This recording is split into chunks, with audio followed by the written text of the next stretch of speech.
My name is Rebecca Blandon, owner of Blessed Bakes, a home-based bakery in Chandler, Arizona. Thank you for pressing the play button and watching my YouTube video today. I'm going to show you how to make these adorable little cupcake toppers. And you can't see them very well from here, but we'll look at them in a minute. They are flip-flop cupcake toppers. Try saying that 10 times fast. And you can either make just the flip-flops by themselves, or you can put them on a cute little beach scene topper. So why don't you come on over to my side of the table and we'll get started. Okay, so here's our cupcake topper, completely made with our little beach towel with our imprint in it, some sand and some flip-flops. Now if you wanted to just make the flip-flops themselves to put on the cupcakes, that's perfectly cute as well. So if that's all you're interested in, you can stop the video about halfway through and do that. But these are really a cute addition to any summertime pool themed party. Okay, so to get started, I'm going to show you what materials we're going to need. You need at least a small roller, and I have 1/8 inch spacers on this one, which is a good idea. I have some shortening and powdered sugar, dry paper towel, wet paper towel. I've got my gum glue adhesive and a fine tipped brush, which this is an edible glue. I have a couple of extra colors here under my cup that I'm going to be using. You'll need your fine tipped pointer tool, and this is part of the Wilton Gumpaste toolkit. And so we're using the small one, not the big one. You can get that at any craft store. This is also part of that same kit. It's just a very small spatula. Any spatula will do that's fine and not real thick. I have an X-Acto knife, a 2.5 inch round cookie cutter, a teardrop shaped cutter, and then I have some clay tools. So these tools you're going to find in the clay aisle. This is a extruder tool, and I've already got it filled with some blue gum paste. I'm using the middle-sized plain round tip on that. And then also in the clay aisle, I have a poly blade, which is a flexible clay blade. Comes in handy for a lot of different uses. Makin's texture sheets. They come in an assortment of different kinds, and I'm using the star sheet right now. So also we're going to need for our sand some brown sugar. You could also use cinnamon sugar or sanding sugar. Sanding sugar would be found in the cake decorating aisle of your craft store.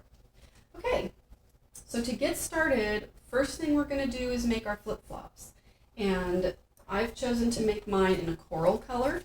So you need to work that gum paste a little bit to get it nice and soft so that it's not going to get crackly. Okay. And I'm not going to roll this completely thin. I'm rolling it to the 1/8 inch thickness on half of it. So this half up here is 1/8 inch thickness. And then this half I'm going to leave a little bit thicker and kind of just roll it with less pressure as I go. You can hear my rolling pin dropping. Maybe. Maybe you can't hear that. Maybe that's just me. You know, the voices in my head. Okay, so you can probably see that we have a variable thickness. That's what we're after. You're going to use your teardrop shaped cutter, and you want the cutter to be about the last half of the cutter you want to be the thicker portion. Okay, so we're going to do that. We're going to make the last half the thicker portion on both of these.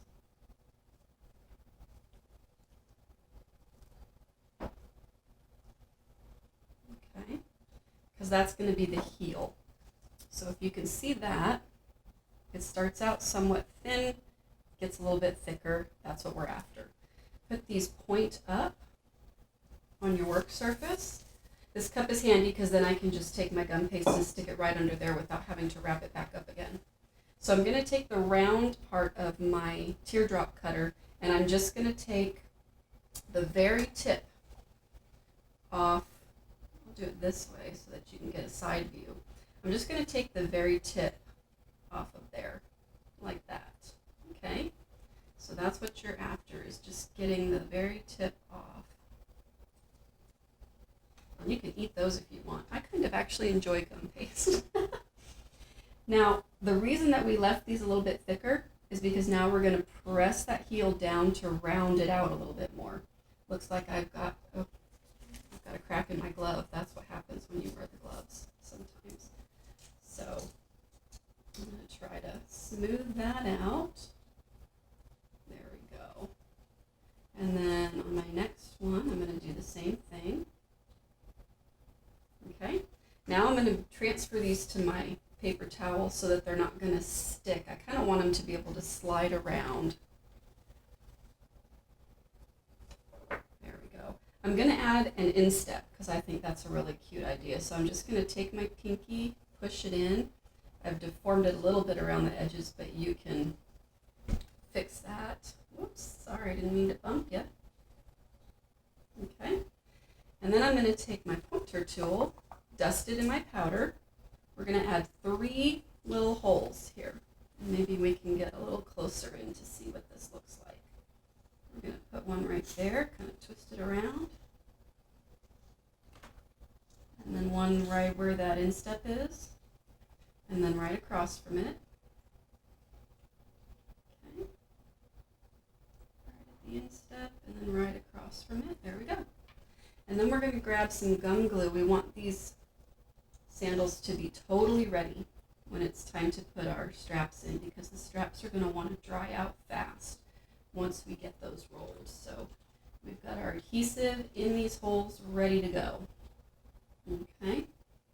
Set that off to the side and let's get working on our straps. So I've got some blue gum paste already in my extruder, and I'm going to cut the end off because that got a little bit dry as it was sitting waiting. Okay, and then the rest of it, I'm just going to measure by taking about the length from the bottom hole to the top hole. And that's going to be my length right there.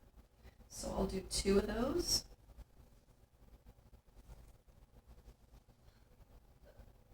Oops. There we go. I like to just throw gum paste everywhere around my workstation. And my hubby has something to clean up. No, I'm kidding.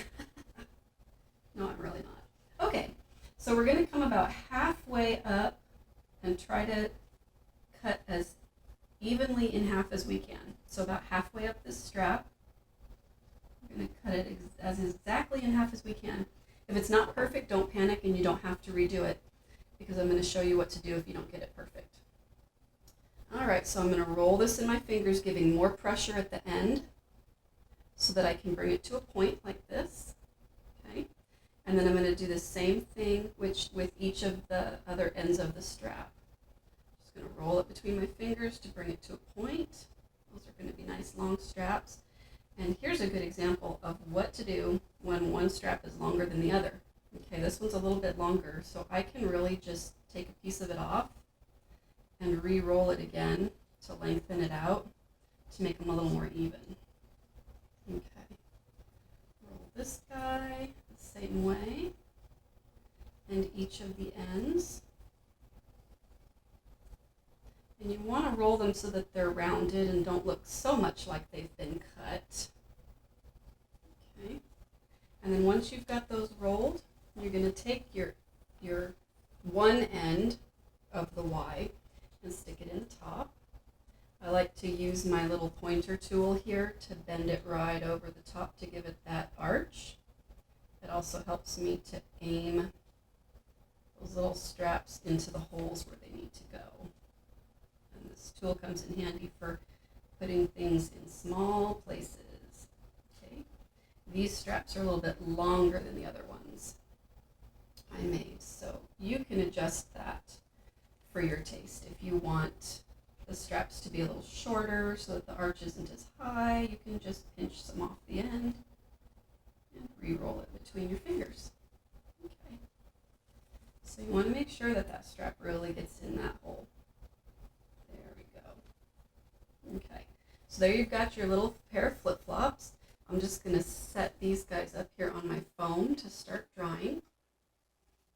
And then we're going to roll out, take all these little bits and pieces, and we're just going to pop them into the trash.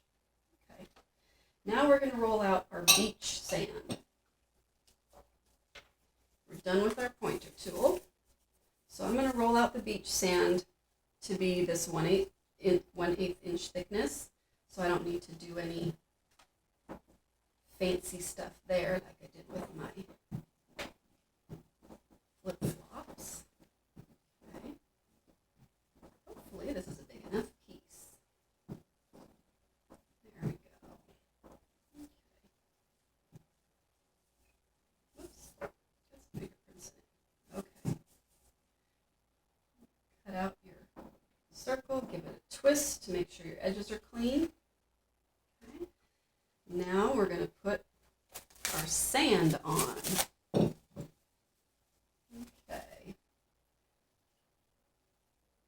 Going to get this nice and wet all over from one edge clear to the other. I'm just going to take a little bit of the puddles off and leave it nice and tacky and sticky. Okay.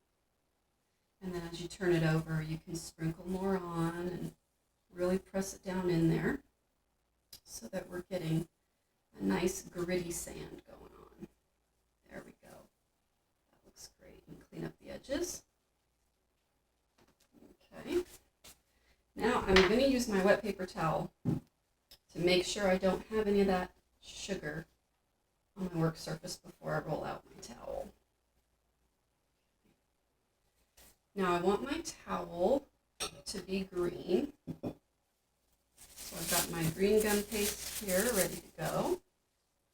You just give it a little knead to make sure it's nice and soft, not too crackly. This is where your shortening comes in handy.